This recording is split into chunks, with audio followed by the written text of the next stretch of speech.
ഇത് എന്തിന്റെയൊക്കെ മെഷീനാണ്? ഈ മെഷീൻ എന്ന് പറഞ്ഞാൽ കുടുംബെടുക്കണ മെഷീൻ എന്നാ പറയാ, അല്ലെങ്കിൽ അതിന് ടണണിങ് മെഷീൻ എന്ന് പറയും. മലയാളത്തിലാണ് അതിന് കുടുംബ മെഷീൻ എന്ന് പറയാ. ഈ മെഷീൻ പറഞ്ഞാൽ ഹോൾ അടിക്കണ മെഷീനാണ്. അതിന് മോട്ടറൈസർ മെഷീൻ എന്നാണ് പറയാ. ഈ ഹോൾ അടിക്കണ മെഷീൻ അല്ലെങ്കിൽ കുടുംബെടുക്കണ മെഷീൻ എന്ന് പറഞ്ഞാൽ നിങ്ങൾക്ക് മനസ്സിലായിട്ടുണ്ടോ എന്താ സംഭവം എന്ന്? അതാണ് എന്ന് പറഞ്ഞാൽ നമ്മൾ പണ്ടൊക്കെ നമ്മളെ വീടുകളിലൊക്കെ ആശാരിമാരൊക്കെ വന്നാണ്ട് ഇതുപോലെ ഹോള് കയ്യിന് ഇങ്ങനെ അടിച്ച് ചെയ്യും. ഇതിനാണ് ഹോൾ അടിക്കാന്ന് പറയുന്നത്. അതുപോലെ തന്നെ ഈ വർക്കിനാണ് കുടുംബെടുക്കുക എന്ന് പറയുന്നത്, ഇങ്ങനെ ചെയ്യണത്. ഇതൊക്കെ പണ്ട് ആശാരിമാര് കയ്യിന് വരച്ച് മട്ടൊക്കെ വെച്ച് വരച്ച് മുറിക്കണം. ഇപ്പം ഈ സംഗതിക്ക് അതിൻ്റെ ഒന്നും ആവശ്യമില്ല. ഇത് നേരെ നമ്മളൊരു അളവ് സെറ്റ് ചെയ്ത് കഴിഞ്ഞാൽ ഈ മെഷീനിൽ ഈ കുടുംബെടുത്ത് കാണിച്ചു തരും. ഈ മെഷീനിൽ ഈ കുടുംബെടുക്കാൻ കഴിയും. ഈ മെഷീനിൽ ഈ ഹോൾ ഇടാൻ കഴിയും.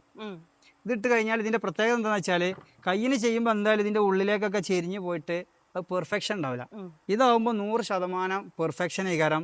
ഒരു കാലത്തും ഇതിന് ഒരു അളക്കോ ആട്ടോ ഒന്നും വരില്ല. ഇത് പിടിച്ചു നോക്കൂ, ഇത് ആണി പോലും അടിക്കാത്ത സാധനമാണ്. അതുകൊണ്ട് ഇത് അത്രയും സ്ട്രോങ് ആണ്. പിന്നെ ഇതിൻ്റെ ഗുണം എന്താണെന്ന് വെച്ചാൽ മറ്റേത് നമ്മൾ ഒരു ഹോളും ഒരു കുടുമിയും ചെയ്യണമെങ്കിൽ ഏതാണ്ട് ഒരു മണിക്കൂറിനടുത്ത് സമയം വരും വരച്ച് പിടിച്ച് ഇത് കയ്യിന് ചെയ്യുമ്പോൾ.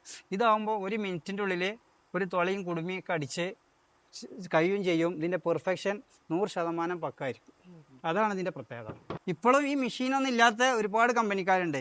ഇത് ബ്രാൻഡഡ് കമ്പനിക്കാർ എടുത്ത് മാത്രമേ ഈ സംഗതി കാണുള്ളൂ. സാധാരണ കയ്യിന് ചെയ്യേണ്ട കമ്പനിക്കാർ ഇപ്പോഴും ഉണ്ട്. അതിനൊക്കെ ഈ പ്രശ്നം എന്താ വെച്ചാൽ നമ്മൾ വീട്ടിൽ കൊണ്ടുപോയി ഇടുമ്പോൾ പ്രശ്നമൊന്നും ഉണ്ടാവില്ല.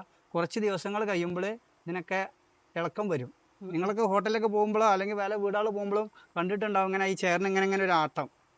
ഇതിന് അത് സംഭവിക്കില്ല. അതാണ് നമ്മളെ കമ്പനീൻ്റെ പ്രത്യേകത.